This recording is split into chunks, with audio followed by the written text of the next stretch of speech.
नमस्कार दोस्तों, मैं आपका दोस्त देव। वैज्ञानिक तरीके से किया गया विश्लेषण, वैज्ञानिक तरीके से दिया गया भाषण, वैज्ञानिक तरीके से की गई मोटिवेशन अवश्य ही हमारे समाज को बदल सकती है। और जो हमारे समाज एक विश्वास में बंधा है, जो बहुजन समाज के ऊपर एक डर का आवरण लगा रखा है, किन लोगों ने लगा रखा है मैं उनका नाम तो नहीं लूंगा, लेकिन हमें आज उन बेड़ियों को तोड़कर एक ऐसा समाज विकसित करना होगा जिसकी हमें बहुत सख्त जरूरत है।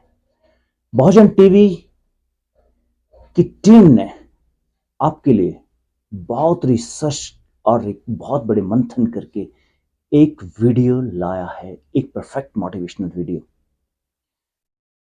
इसलिए मैं आज आपको इतिहास के विश्लेषण करने वाले बहुत बड़े इतिहास के वैज्ञानिक कह सकता हूं मैं, मिस्टर हेमचंद चौहान से रूबरू करने जा रहा हूं दोस्तों। लेकिन इससे पहले ये आप इस वीडियो को पूरा देखें, और जो लोग मेरे चैनल पर, जो लोग आपके इस चैनल पर, अपने इस चैनल पर नए हैं, जरूर इस चैनल को सब्सक्राइब भी करें। देखिए, आप जरूर एक चेंज महसूस करेंगे। एक नई सोच कैसे पैदा होती है, नई सोच कैसे विकसित होती है, और नए साइंटिफिक तरीके क्या हैं, आप जरूर इस वीडियो को पूरा देखिए।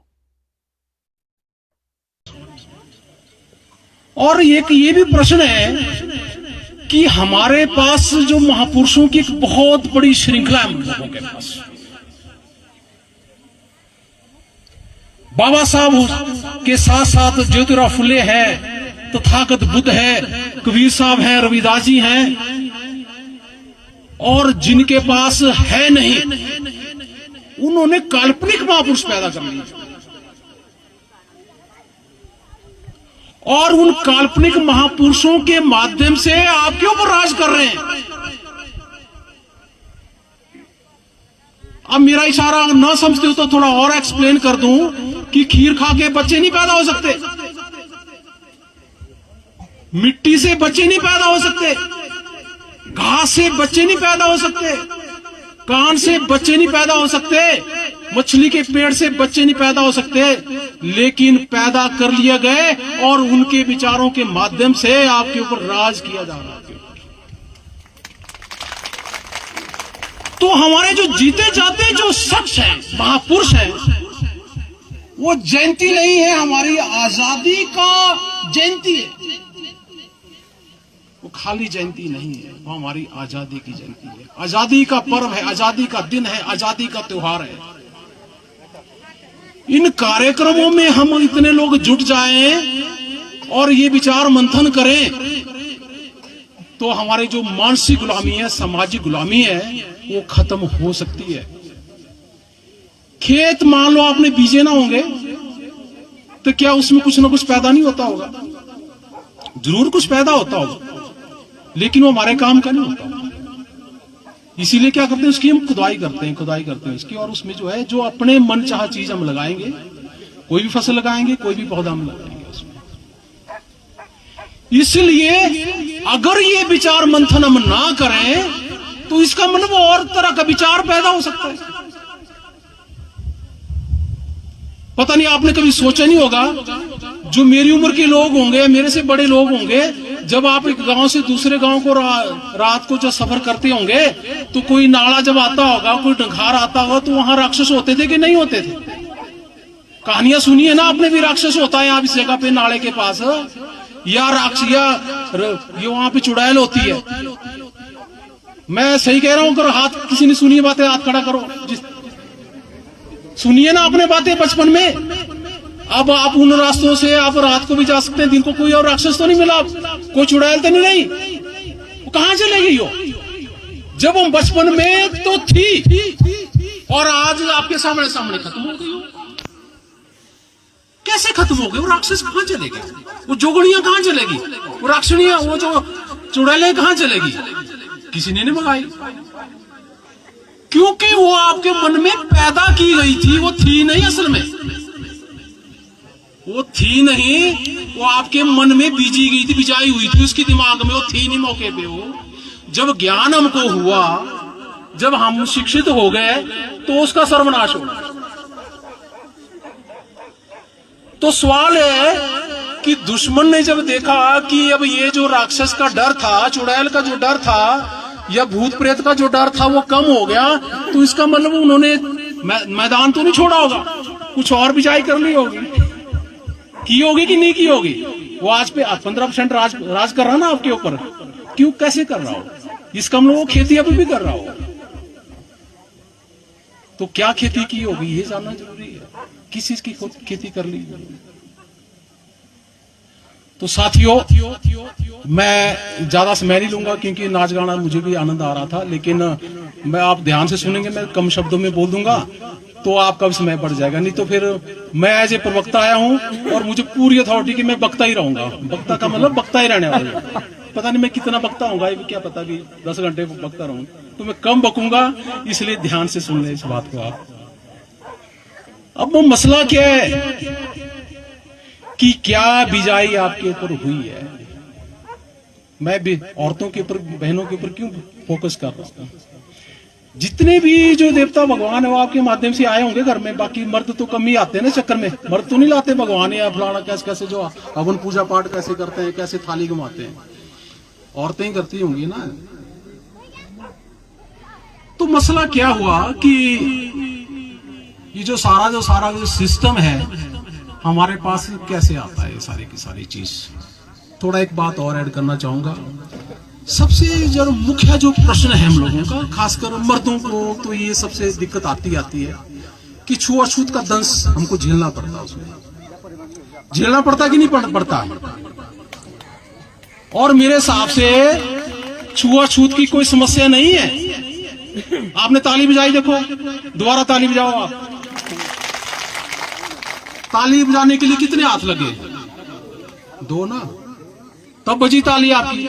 छुआछूत करने के लिए कितने आदमी चाहिए, उसमें 2 चाहिए ना, एक करने वाला, एक सहन करने वाला। मान इस बात को, एक छुआछूत करने वाला, एक सहन करने वाला। अगर छुआछूत सहने वाला उसके संपर्क में ना जाए तो नहीं होगा ना। ताली जो दोनों हाथ नहीं बजाएंगे तो नहीं बजेगी। तो 2 आदमी जब नहीं इकट्ठे होंगे तो नहीं छुआछूत होगी। तो आपके हाथ में भाई, जब ब्राह्मण जो है आपके घर में आएगा तो छुआछूत होगी, या आप लोग उसके घर में जाएंगे तो छुआछूत होगी ना। हो आप उसको बुलाएं तो भी नहीं, जब ना आप उनके घर में जाएं तो भी नहीं होगी। सड़क में तो नहीं होती, बाजार में तो नहीं होती, तो बाजार में तो होने का सवाल ही नहीं। जब भी आप बाजार में दुकान में जाएंगे तो आओ ठग से आप ये भगतराम आ जाओ बुला के करेगा ना, छुआछूत का तो नामो निशान नहीं होगा। और आपको उसको बोलेंगे नहीं यार ये रुपए वहां पे 10 रुपए है इसका, तू 12 क्यों ले रहा है, तो भी आपकी को बुरा नहीं बोलेगा आपको, तो भी मानेगा आपका। ये ज्यादा आपको समस्या तो अपने लोगों की भी तो दुकानें हैं ना, क्यों जाना उसके पास। जितने पैसे वो लेता उतना अपना आदमी जो ले ले पैसे। तो मसला क्या है कि अरे कोई बातचीत कर रहा तो थोड़ी देर प्लीज थोड़ा सा बातचीत ना करें। और अब सवाल है कि ये सब आप जान के भी अपने घर के, अपने बेटे की शादी में, बेटी की शादी में, अपने किसी और कार्यक्रम में ब्राह्मण को बूटी लगा रहे हैं आप। अब बताओ फिर केस किसके ऊपर बनता है, एट्रोसिटी किसके ऊपर बनेगी। अरे खुद तो कुरा रहे हो भाई, वो तो नहीं अपने आप आया, आपने बुलाया, पैसे भी दिए आपने उसको, फिर आप छुआछूत अपने घर में ही ये लो पैसे, मतलब पंडित जी ये ले लो और मेरे से छुआछूत करो, ये पेमेंट भी कर रहा साथ में आप उसको। आप बताओ इसमें एट्रोसिटी कहां लागू होती है, उसके ऊपर नहीं होनी चाहिए बल्कि आपके ऊपर होनी चाहिए। तो अब सवाल है कि ब्राह्मण के पास आप गए नहीं, छुआछूत नहीं हुई, ब्राह्मण आपके पास आया नहीं, छुआछूत नहीं हुई, फिर भी उसकी जरूरत कब है। फिर आप मान लो आपने खाना भी बनवा लिया, अपने आप ही बनवा लिया अपने किसी आदमी से, अब उसकी जरूरत कब रही, कब पड़ती है। किसी के पास इसका सवाल का जवाब हाथ खड़ा करके उसकी पंडित की जरूरत कब पड़ती है। फिर भी पंडित की जरूरत पड़ती है। कब? जब आपने देवता से मिलना हो या भगवान से मिलना हो, तब आपको शर्मा जी की जरूरत पड़ती है। आपको ऐसे कोई जरूरत नहीं पड़ती है आपको। बाकी लोहे का काम आप जानते हैं, लकड़ी का काम जानते हैं, सोने का, कुम्हार का, सुनार का, हर काम आपके पास है। उसको कुछ नहीं आता, उसके पास काम है, वो परमात्मा का वो एजेंट है। ये स्पेशलाइजेशन है उसके पास, है कि नहीं है? किसी भी मंदिर में चले जाओ, किसी भी आश्रम में चले जाओ, और वो ऐसा कारोबार है, उसमें पैसे हजारों में ही, लाखों नहीं, करोड़ों नहीं, अरबों रुपए बनते हैं उसमें। बनते कि नहीं बनते हैं? वो किसकी जेब से निकलते हैं? मेरे और आपकी जेब से। 85% लोगों के जेब से पैसे। किसी भी डेरे में जाएंगे आप, किसी भी सत्संग में जाएंगे आप, वहां पे जो गिनती होती है वो 98% लोग हमारे लोग ही होते हैं उसमें। मैं गलत तो नहीं कह रहा हूं? सही है कि नहीं सही है? सत्संगों में हमारे लोग होते कि नहीं है? तो इसलिए मतलब वो चढ़ावा भी तो हमारा ही जाता होगा ना 98% वहां पे। बाकी तो वहां पे जो है वो होते हैं जिसको बोलते हैं मॉनिटर। कोई फलाने वो अध्यक्ष हैं, कोई फलाने अध्यक्ष हैं, कोई जिला के, कोई पंचायत का कोई बड़े है ना प्रदेशाध्यक्ष बने हुए उसमें, वो वहां पे मॉनिटर है आपके हो। बाकी जो है भेड़े तो हम लोग ही हैं वहां पे, बाकी तो ग्वाले हो। अब सवाल है कि परमात्मा तो चाहिए भाई, भगवान तो चाहिए, देवता चाहिए, उसके भी दर्शन तो चाहिए, है ना इच्छा? तो सवाल है, तो क्यों ना डायरेक्ट मिला जाए? मिलना चाहेंगे? भगवान से मिलना चाहेंगे? हाँ जी, हाँ ठीक है, मिलना चाहेंगे, अच्छी बात है ना इच्छा? आज तक किसी को मिला हो तो बताओ, आज तक किसी को मिला हो तो बताओ। तो फिर क्या है, क्यों नहीं मिला भाई? 40-40 साल हो गए हैं, नहीं मिला किसी को आज तक। आगे भी कितनी पुश्तें चलेगी, नहीं मिला, आगे और बड़े पुश्तें चलती रहेंगी उसमें। तो परमात्मा, इसका मतलब हर दुनिया के अंदर जो भी चीज होती है उसकी डेट ऑफ बर्थ होती है। आपकी अपनी डेट ऑफ बर्थ आपको पता होगा, मुझे पता है, अपने जितने भी इंसान है सबको अपनी डेट ऑफ बर्थ का पता है कि नहीं है? अब इसका मतलब है जब इंसान की है, बाकी को और जो अजड़ वस्तुएं हैं, निर्जीव वस्तुएं हैं, जैसे मान लो ये आपका सिस्टम है, ये जो मेरे पास मोबाइल है, फोन है, ये है आपका माइक है, इसकी भी तो उम्र है, ये भी किसी न किसी टाइम बना होगा। आपके जेब में मोबाइल है, इसकी भी कभी न कभी बना, मैन्युफैक्चर कभी हुआ होगा है। तो इससे पीछे हम चले जाएं तो ये पृथ्वी भी कभी बनी होगी, पृथ्वी भी कभी बनी होगी, और इंसान भी कभी बना होगा, इंसान भी बना होगा, वर्णावस्था भी बनी होगी, जात पात भी बनी होगी। क्या भगवान नहीं बना होगा कभी? उसकी भी तो डेट ऑफ बर्थ होगी, बनी होगी कि नहीं होगी? आपको, आपने क्या पढ़ा, पंडित जी ने क्या बोला? ब्राह्मण से मुखम आश्रित बाहुरन्य शूद्रा पद्म भया जात। ब्रह्मा के मुख से ब्राह्मण, भुजाओं से क्षत्रिय, पेट से वैश्य और पांव से शूद्र पैदा हुए। आपने तर्क किया कभी भी ये जो बात है ब्रह्मा ने कब लिखी, किस शास्त्र में ये किसने लिखी होगी बात? उसको क्या बोला है कि दुनिया में जितने भी आपके जो धर्म है और धर्म के जो शास्त्र हैं उसमें क्या चीज विशेषता क्या है? हमारे शास्त्र, हमारे हिंदू शास्त्रों में और उनमें शास्त्रों में क्या फर्क है कि उसमें जो है डेट ऑफ बर्थ है भी कब लिखी गई है, बाइबल कब लिखी, कुरान कब लिखी, ग्रंथ साहब कब लिखा, त्रिपिटक कब लिखे, कब किसने कहा लिखे। लेकिन जो आपको जो बातें बताई गई उसमें ना लिखने वाले का नाम, ना कब और कहा, ये जानकारी उसमें नहीं। उसको क्या बोला गया? अपौरुषीय, कि परमात्मा ने ये सब बातें लिखी। अब सवाल है, परमात्मा ने जब लिखी तो सवाल है तुम्हारी संस्कृत में जो लिखी है, तुम्हारी संस्कृत कब? हम पूछेंगे आपसे आज सवाल। जब संस्कृत में लिखी तो संस्कृत की भी डेट ऑफ बर्थ होगी, हिंदी की भी डेट ऑफ बर्थ होगी, अंग्रेजी की भी डेट ऑफ बर्थ होगी। आज इस सवाल पे आ जाते हैं कि ये चीज बनी कब? भगवान का शब्द तो आपने पैदा किया तो भगवान के लिए आपको भगवान, आपको वर्ण देवनागरी आपको चाहिए थी, देवनागरी कब लिखी? जब गॉड शब्द आपने लिखा, GOD गॉड, तो गॉड अंग्रेजी कब बनी होगी, हम आज खोज करके बता के जाएंगे ये अंग्रेजी कब बनी होगी। अल्लाह, अगर आपने उर्दू में ये अल्लाह के बातें हैं, तो ये जो आपकी उर्दू भाषा, ये फारसी भाषा कब बनी होगी, इसकी भी जांच करके बताते हैं आपको। ये सवालों के जवाब चाहिए आपको। एक सवाल और अभी मैं देख रहा हूं उसमें, शिमला में यार सारे गोरे लोग होते हैं, लेकिन यहां बीच में लोग काले क्यों? SC ST OBC के लोग 90% 95% काले दिख रहे हैं कि नहीं दिख रहे हैं? स्वर्ण में तो नहीं दिखेंगे आपको ब्लैक, उसमें 90% गोरे मिलेंगे ना आपको। आप काले क्यों? तो आपने रामायण देखा, आपने रामायण के अंदर आदमी के शक्ल के 3 परिवार, दशरथ जनक और परशुराम, बाकी बंदर भालू पक्षी। कहां गए बंदर जो बातचीत करते हो? कहां गए ऐसे पक्षी जो बातचीत करते हो? कहां गए वो राक्षस जो बातचीत करते हो? और दुनिया में कहीं नहीं, इंडिया के अंदर ही, बाकी कहीं नहीं थे। सुना आपने अमेरिका, रूस, चीन, जापान में कहीं थे? किसी ने सुना आज तक कि वहां भी देवता राक्षस हुए? तो सवाल है कि भारत के अंदर 4 युग हुए, सुना अमेरिका के अंदर 4 युग हुए?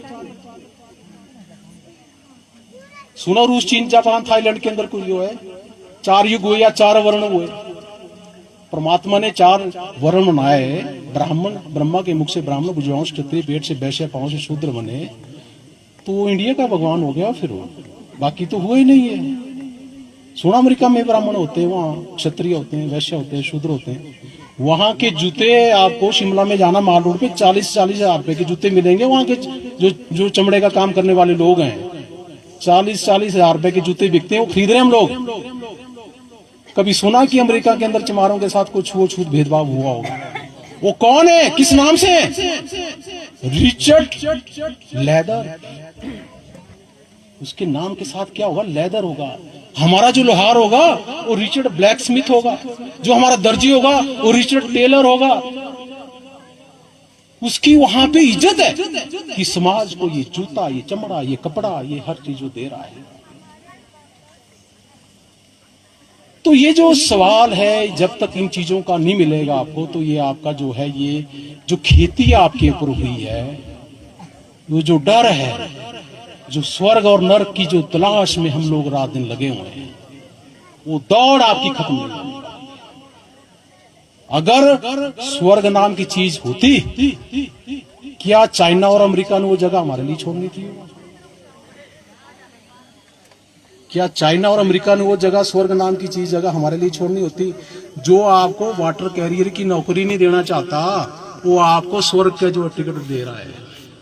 जाओ जजमान, आपने जो इतने 1 लाख रुपए का जो आपने हवन पाठ करवाया, इसके लिए मैं आपको स्वर्ग की टिकट, लेकिन मौके पे आपको 1500-2000 रुपए के जो आपके PWD और IPH में जो रखे हैं, मल्टीपर्पज हेल्थ वर्कर जो भी रखे जा रहे हैं, उसमें आपको जगह नहीं है। उसमें वो 3-4 हजार रुपए की नौकरी आपके लिए नहीं है, लेकिन स्वर्ग का जो है पूरा का पूरा विमान भर के जा रहा है आपका। तो सवाल है कि ये जो चीज बनी, ये कहां से बनी? थोड़ा सा मैं हल्के में कहूंगा, जिनको समझ एजुकेशन होगी वो थोड़ा जल्दी से पकड़ लेंगे। पहले तो आपको ये बताया गया था, ये तो सभी के पास जानकारी है कि पृथ्वी सूरज का एक टुकड़ा है। ये तो सुना है, पृथ्वी जो है एक सूरज का एक टुकड़ा है। जब सूरज से जो है वो टुकड़ा गिरा, और धीरे धीरे जब ठंडा हुआ, तो ठंडा जब हुआ उसके बाद आगे कैसे कैसे शुरू हुआ, थोड़ा समय इससे बाद एक और लेटेस्ट रिसर्च हुई 2012 में। जो साइंस में जिन्होंने बायोलॉजी या दूसरी स्टडी करी है वो थोड़ा सा जानते होंगे। 2012 तक स्विट्जरलैंड फ्रांस के बीच में एक 20-27 किलोमीटर की जो टनल बनी, उसमें पूरे वर्ल्ड के 10,000 वैज्ञानिक उसमें शामिल उसमें हुए कि सृष्टि का निर्माण कैसे हुआ। अभी वैज्ञानिक वहां तक तो था कि सूरज का एक टुकड़ा अलग हुआ, लेकिन सूरज कब पैदा हुआ इसकी तो डेट ऑफ बर्थ हो, उसकी तो डेट ऑफ बर्थ होगी कि सूरज का एक टुकड़ा एक गिरा, उसकी तो डेट बर्थ हुई, लेकिन सूरज कब हुआ, ये जो चांद सितारे और जो थे इसके साथ के, ये भी तो कभी पैदा हुए होंगे। इस खोज में 27 किलोमीटर की जो टनल बनी 2012 तक, जब उसमें रिसर्च हो रही थी, उसमें बहुत सारी गैसेज डाले गए उसमें, और जब तक उसमें लीकेज आ रही थी तब तक जो है मीडिया उसको कवरेज दे रहा था कि ये जो लीकेज हो जाएगी, ये जो विषैली जो गैसें हैं, हाइड्रोजन है, दूसरी चीजें हैं, ये कहीं लीक होगी तो सृष्टि खत्म हो सकती है। इसीलिए आपको कभी कभी अखबार में और टीवी में थोड़ा थोड़ा कभी कवरेज उसकी आ रही थी। लेकिन 2012 में, जुलाई 2012 में उसके जब रिजल्ट आए तो उसमें यह पाया गया कि आज से 14 अरब साल पहले ब्रह्मांड के अंदर कुछ क्या था, सिर्फ गैस ही थी, मानो हवा ही थी। वो जो हवा थी वो कई तरह की थी। इसमें कोई, उसमें जो कार्बन डाइऑक्साइड है, जो ऑक्सीजन है, जो हमारे लिए काम आती है, इसके अलावा जो विषैली जो गैसें आती हैं वो अलग होती हैं, वो भी ब्रह्मांड के अंदर होती हैं। तो वो उनका जो केमिकल रिएक्शन जब हुआ तो उसमें बैंग हुआ, उसमें लाखों साल तक, करोड़ों साल तक वो जलता रहा, इतनी गैस थी उसमें। तो कुछ क्या हुआ कि कुछ अभी ऐसे उसके अवशेष हैं। अब ये जो सूरज है ये आग का गोला नहीं है, ये गैस का ही गोला है। अभी बहुत सारे जो है ब्रह्मांड के अंदर क्या होते हैं, धूमकेतु होते हैं। जब वो कई बार पृथ्वी पे गिरने होते हैं तो साइंटिस्ट क्या करते हैं, उसको जो है समुद्र पे फेंक देते हैं। अगर कहीं वो जमीन पे गिर जाए तो उसमें जो है वो तबाही कर देता है, इसीलिए साइंटिस्ट उसको जो है समुद्र में फेंक देते हैं ताकि नुकसान आदमी इंसान का ना हो। तो सवाल हुआ, ये ऐसे चलता गया, जब हम लोग जो है सूरज की तरफ आए, सूरज से एक जो टुकड़ा हुआ, अलग हुआ, फिर ये जिसको हम पृथ्वी बोलते हैं, जब ये करोड़ों साल तक ये जलता रहा, जब इसमें जो गैसें खत्म हो गई, इसमें जो विषैली गैसें थी, उसमें जहरीली गैसें, तो धीरे धीरे फिर क्या हुआ, अभी आपकी जो पृथ्वी है उसमें 70% पानी है और 30% मिट्टी है कि नहीं है। अब सपोज करो कि जब ये जल रही थी, फिर अभी जो आज की डेट में जो समुद्र 70% है, 30% मिट्टी है, तो किसी टाइम क्या थी, धीरे धीरे वो एक कीचड़ के रूप में आई। जब कोई कीचड़ है या कोई दाल है, जो सब्जी है, जब वो गर्म होती तो कीड़े नहीं पैदा होते, जब वो दाल जो सब्जी ठंडी हो जाए तो कीड़े पैदा होते कि नहीं होते। तो उसमें क्या हुआ, उसमें वो जो हमारा पृथ्वी के अंदर जो कीचड़ था, उसमें क्या हुआ, पहला जो जंतु पैदा हुआ उसको क्या कहा गया, अमीबा। अमीबा का नाम किसने सुना है, हाथ खड़ा करो। सबने सुना, हाथ खड़ा करो जिसने नहीं खड़ा की, करो हाथ खड़ा। साथियों, आपने ये वीडियो देखा, आपको कैसे लगा? जरूर कुछ ना कुछ चेंज, आपको जरूर कोई ना कोई चेंज महसूस हुआ होगा। हमारे पास बहुत सारे मोटिवेशनल स्पीकर हैं, बहुत सारे साइंटिफिक सोच रखने वाले स्पीकर हैं, बहुत सारे इतिहास को जानने वाले लोग हैं, और जिनकी स्पीचेस जो लोग बहुत कुछ बोलते हैं, बहुत कुछ लिखते हैं। साथियों, अगर आपके पास इस तरह का कोई वीडियो है तो आप ज़रूर मेरे व्हाट्सएप नंबर पर मुझे भेजिए। मैं ज़रूर बहुजन टीवी पर आपको ये दिखाने की कोशिश करूंगा। मुझे लगता है देश के अंदर इस तरह से धीरे धीरे क्रांति आ सकती है, धीरे धीरे चेंज आ सकता है। हमारा जो सबकॉन्शियस माइंड में हजारों सालों से एक कैटेगरी ने बिठा रखा है, वो धीरे धीरे निकलेगा। धीरे धीरे उसकी, मैं कह सकता हूँ, धीरे धीरे वो निकलेगा और धीरे धीरे एक नई सोच डेवलप होगी। नमस्कार दोस्तों, फिर से मैं कोशिश करूंगा कि आपके लिए ऐसा ही नया वीडियो लाऊंगा, और इस तरह की कोई नई क्रांति होगी, और या कोई नया इंटरव्यू होगा, या कोई नया पॉडकास्ट होगा। मुझे लगता है आपने इतना मेरे चैनल को सराहा, आपने अपने चैनल को डेवलप करने के लिए बहुत ज़्यादा सब्सक्राइब किया और बहुत बड़ी व्यूअरशिप दी। आपका बहुत बहुत धन्यवाद। नमस्कार।